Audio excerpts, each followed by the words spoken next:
Hello everyone, I'm Chris Hernandez, and this is the Weekly Report, your look at news from the city of Kansas City, Missouri. A new Northland fire station is one step closer thanks to a land donation from Timothy Harris. His father served KCFD for more than 35 years. The 7 acres, located near 291 Highway and Sherman Road, will help the department fulfill another part of its strategic plan and will also serve a rapidly growing section of the city. Intersection improvements and new connections to the trolley trail at 75th and Warnell start construction in 2018 thanks to a $2 million grant announced by the Mid-America Regional Council. The project is also funded by $815,000 in capital improvement monies. It includes new sidewalks and landscaping, as well as pedestrian and bicycle improvements. We'd like your feedback on proposed city policies, and you don't even have to leave your living room. Go online and visit kcmomentum.org, the city's virtual town hall. The city is working to implement a digital equity strategic plan to help all residents and to provide economic mobility. Also, the city is considering an ordinance to make it legal to rent homes online through websites like Airbnb or HomeAway. The goal is to balance the right of property owners to rent out their property and the right of neighbors to preserve the character of their neighborhoods. Take a look and let us know what you think at kcmomentum.org. Now let's check in with some of our city's other departments.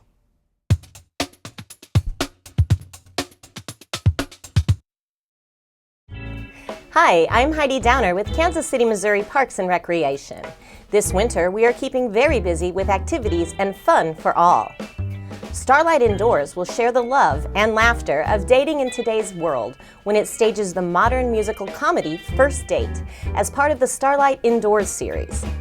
Things will heat up in the climate-controlled Cohen Community Stagehouse on February 3rd through 26th as audience members join Aaron and Casey on their first date, which just happens to be a blind date too. For more information, visit kcstarlight.com. Take your sweetheart skating on Valentine's Day at Casey Park's Line Creek Community Center. Enjoy a romantic evening as you glide around the ice with your special someone. The Sweetheart Skate runs from 7 to 8:30 p.m. on Tuesday, February 14th. Admission is $6 and $2 for skate rental.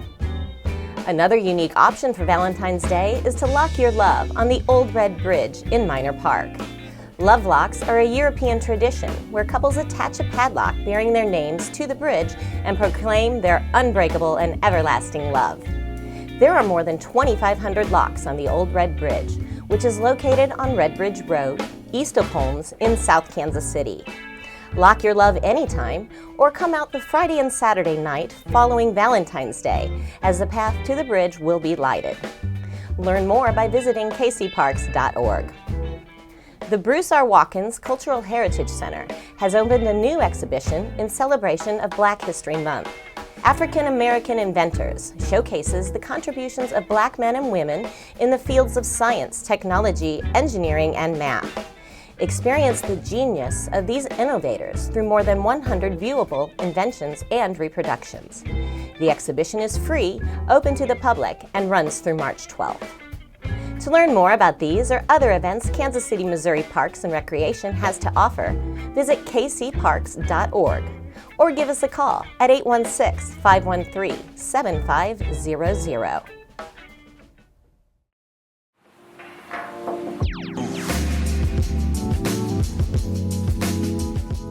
I'm Matt Staub. I'm a streetcar advocate, a downtown resident for going on 12 years. I'm an all-around urban living advocate and a believer in Kansas City's potential.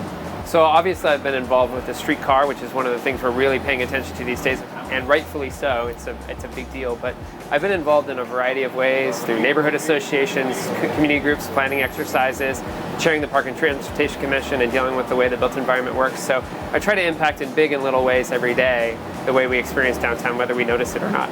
From every level, there's a lot of vision for what Kansas City can be, and there's a lot of new attention and energy, and I think this streetcar is an amazing testament to that and the fact that we're going to do really big things in Kansas City.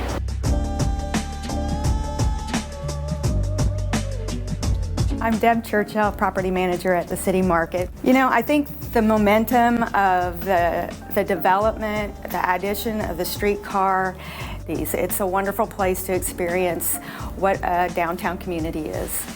And luckily, the City Market will still be the heart of downtown. The foot traffic is great, the people are having a good time, it's a great experience, it's just a lot of fun. I think being a part of the revitalization of downtown inspires me on a daily basis. I encourage everybody I talk to, be active and be a part of the big picture moving forward. I'm Julie Nelson-Mears, and I'm a Senior Vice President and Community Banker with MoBank. Downtown KC is important to me because it's the heart and soul of Kansas City. It's made up of so many really committed, inspired people, individuals, business owners, entrepreneurs, all of whom are breathing new life, new energy, new bustle into the downtown streets. My work with MoBank is all about creating and supporting community at a grassroots level. I hope to inspire people to continue to pursue their dreams and to do what they do best, but always with Kansas City and community top of mind. I'm Andrew Bracker. I'm the Brownfields Coordinator for the City of Kansas City, Missouri. A brownfield is a piece of property that should be invested in, should be redeveloped, but it's sitting idle, it's growing weeds, it's getting brown because people are afraid of what it costs to clean it up. So the purpose of our program is to remove the barriers to that investment, that development interest. I think the importance of having programs like brownfields and other incentive programs and knowing what works and the value of seeing it come to fruition in certain projects, that sense of people believing in it has grown year by year, and it has evolved.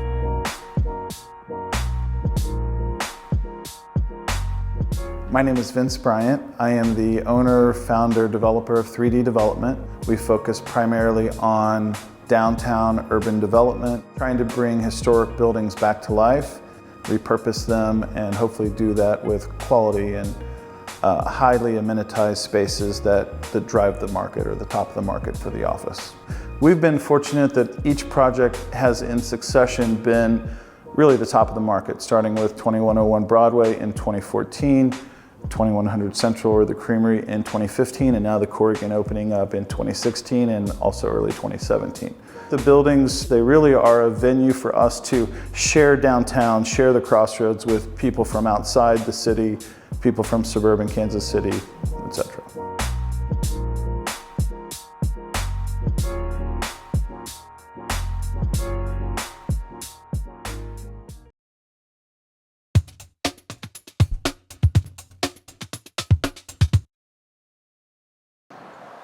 We've got 50 houses.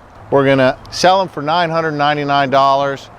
Folks are going to have to show that they have the same amount of money, $8,500, to fix these houses up, that they have the means to fix these houses up.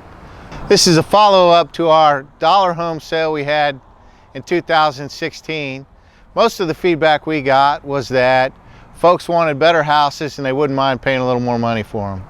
So the dollar houses were all in very poor condition, and what we're calling our Heart of KC home sale is going to be houses that are in fair condition, which is about the best that we get. We're going to focus mostly on owner-occupied houses. These houses will all need some doors and windows. They'll need some roofing maybe. They'll need electrical work, plumbing, HVAC work, and you'll need to paint, obviously, and decorate the inside, which may mean a new kitchen, a new bathroom. But they won't have foundation issues. They won't have large-scale repairs that need to be done. They're not dangerous buildings. Most of our folks do their own work. If that's the case, you'd probably be between $20,000 and $30,000 to put one of these houses in livable shape. For our application, they're going to need to show that they have $8,500 in the bank so they can at least get started on a rehab. They're going to need to finish the outside, the code violations at least on the outside within the first 4 months. They'll have an additional 8 months to put the property into a habitable condition.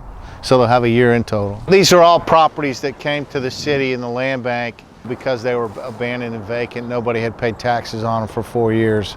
And so the idea is to put these properties back into responsible production.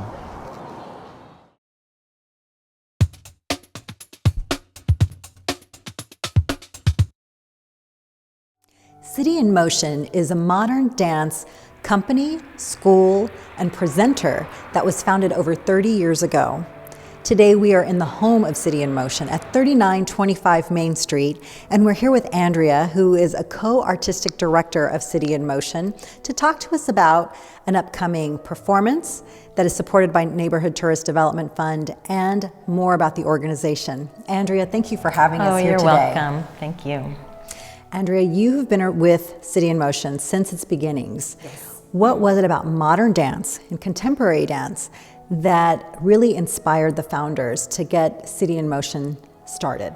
Well, that's a great question. Most of the founders, there were 5 original dancers that founded City in Motion Dance Theater. Most of them worked with the Westport Ballet, which actually did dance in this space for quite a while. But these 5 wanted to branch out, wanted to create something new. There really wasn't much modern dance in Kansas City at that time.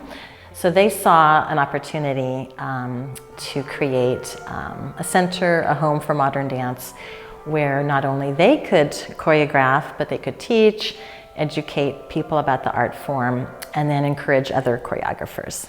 Mm-hmm. Well, and A Modern Night at the Folly grew after the founding of the dance company. Yes. And it's taken on different names, and when did it get started?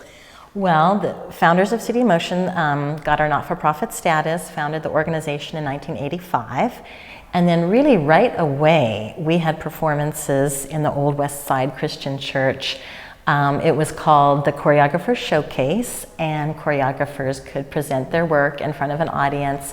It was an informal setting, but professionally produced, with lighting, with sound, with costumes.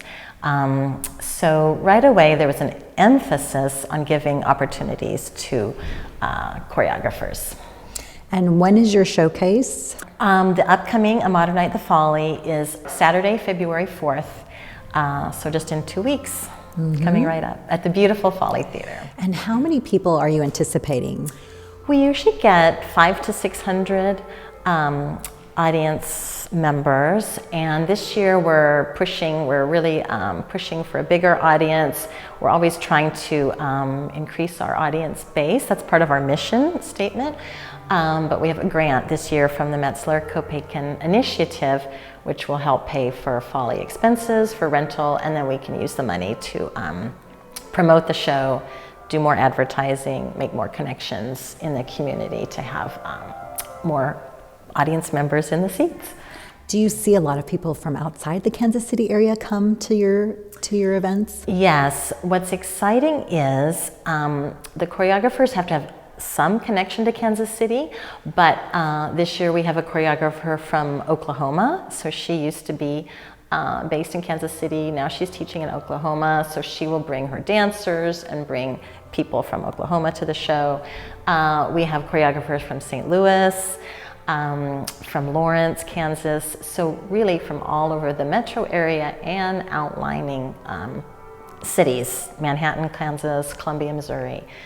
So yeah. Now you do so much more than the Modern Night at the Folly. Right. Can you tell us about some of the programming that happens here? Yes. And out into the schools too? Yes. So our School of Dance has classes for adults and children. We actually have the biggest selection of classes for adults in the city. It's a huge range of modern, ballet, jazz, but ethnic dance forms, belly dancing, Manipuri, which is East Indian, swing, salsa, I mean, you name it. We have some fun classes for adults. And then the children's classes are also the traditional ballet, modern, tap, and jazz. But we have a children's dance theater, ages 8 to 12. And our apprentice company, those dancers are 13 to 19 years of age. So it's a professional track program. They're required to take 2 technique classes a week and rehearse every Saturday. And I think what's special about it is they work with their mentors and our choreographers that work with our dance company. So they're all teachers, professional dance artists that are working with the children. And they're encouraged to not only improve with their technique, but they're encouraged to choreograph, they're encouraged to improvise. So it's a very joyful, artistic experience. And if people are interested in learning more about your programs and in getting tickets for your upcoming Modern Night at the Folly, Yes. how would they find out information about that? For City in Motion, our website is cityinmotion.org, and the Folly Theater is follytheater.org. So it's both of those places you can get tickets there or information about City in Motion and our programs. Great. Well, thank you so much for having us here in your home and for taking time. You're welcome. The Neighborhood Tourist Development Fund supports local nonprofits that bring cultural, social, educational, and recreational activities to our area.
To learn about additional upcoming events, visit kcmo.gov/ntdf.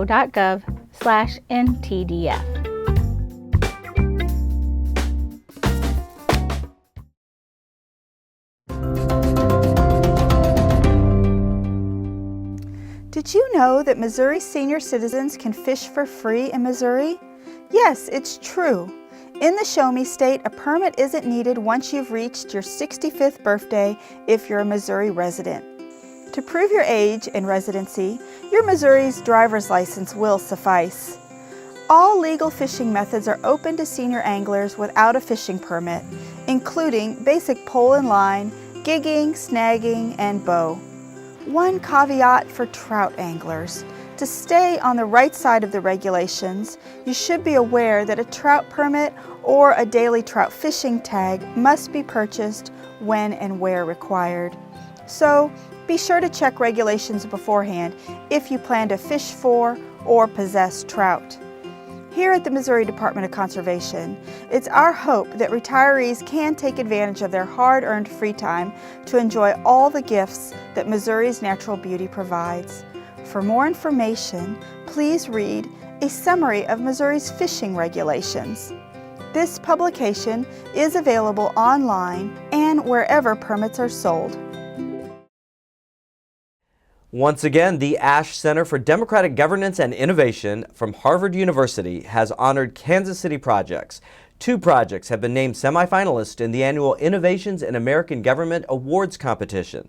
The Community Improvement District Revolving Loan Fund and the Women's Empowerment Initiative, a project from Mayor Sly James' office, are among the 100 semifinalists selected from more than 500 applications. The Community Improvement District Revolving Loan Fund enables citizens to solve problems within their own neighborhoods. Neighborhoods and organizations can form a CID to make improvements and then repay the funds borrowed.